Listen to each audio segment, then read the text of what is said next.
आज हम Victor Frankel की एक किताब पर बात करने वाले हैं, मैन्स सर्च फॉर मीनिंग।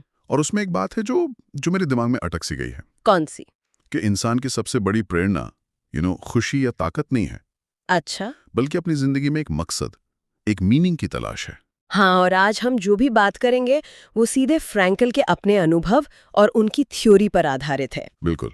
हमारा मकसद यही समझना है कि कोई इंसान इतनी इतनी भयानक तकलीफों के बीच भी अपनी जिंदगी का मकसद कैसे ढूंढ सकता है। तो चलिए उनके अनुभव से ही शुरू करते हैं। ऑशविट्स में 3 साल उन्होंने अपना पूरा परिवार खो दिया, माता पिता, भाई और उनकी गर्भवती पत्नी भी। उनकी पहचान छीन ली गई थी, वो सिर्फ एक नंबर थे। ऐसी हालत में तो इंसान का खुद पर से ही यकीन उठ जाए। बिल्कुल। और यहीं पर फ्रैंकल ने वो बात सीखी जिसे वो इंसान की आखिरी आज़ादी कहते हैं। The last of human freedoms. हाँ, वो कहते हैं इंसान से सब कुछ छीना जा सकता है सिवाय एक चीज के, किसी भी परिस्थिति में अपना रवैया चुनने की आजादी, अपना रास्ता खुद चुनने की आज़ादी। बिल्कुल। ये बहुत शक्तिशाली है। तो क्या यही उनकी थ्योरी लोगोथेरेपी का आधार है? आपने बिल्कुल सही पकड़ा। मतलब ये लोगोथेरेपी है क्या असल में? लोगोस का मतलब ही मीनिंग है।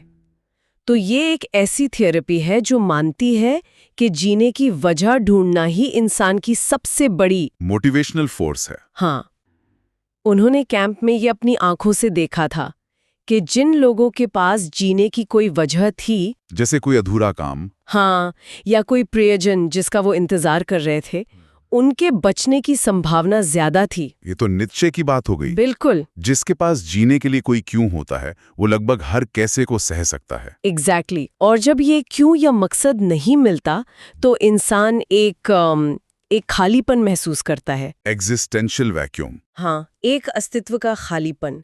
फ्रैंकल के हिसाब से आज के समय में डिप्रेशन और एडिक्शन जैसी समस्याओं की एक बड़ी वजह यही है। तो सबसे बड़ा सवाल यही है कि कोई इंसान, खासकर मुश्किल हालात में, ये मकसद ढूंढे कैसे? फ्रैंकल ने 3 तरीके बताए हैं। अच्छा। पहला है क्रिएटिव वैल्यू, मतलब कोई काम करके या कुछ बनाकर। जैसे फ्रैंकल के लिए उनकी वो किताब थी जिससे वो दोबारा लिखना चाहते थे। हाँ, बिल्कुल। और दूसरा है एक्सपीरियंशियल वैल्यू, यानी किसी चीज को अनुभव करके या किसी से जुड़कर, जैसे प्रकृति की सुंदरता या किसी से प्यार करना। फ्रैंकल को मुश्किल पलों में अपनी पत्नी का ख्याली हिम्मत देता था। और तीसरा, मुझे लगता है वो सबसे मुश्किल होगा। हाँ, वो है एटीट्यूडिनल वैल्यू।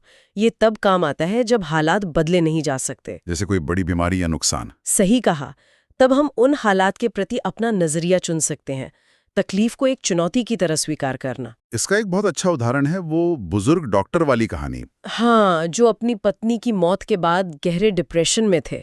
फ्रैंकल ने उनसे बस एक सवाल पूछा, सोचिए अगर आपकी मौत पहले हो जाती तो आपकी पत्नी को कितना दुख होता। और ये सुनते ही वो डॉक्टर एकदम चुप हो गए।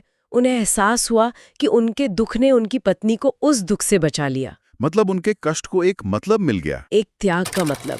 जैसा फ्रैंकल कहते हैं, जब दुख को कोई अर्थ मिल जाता है तो वो दुख नहीं रह जाता। तो सार ये है कि जिंदगी हमसे सवाल पूछती है ना? हाँ। और हम अपने कामों और अपने नजरिए से उसका जवाब देते हैं। जिम्मेदार होकर जीना ही जिंदगी को सार्थक बनाता है।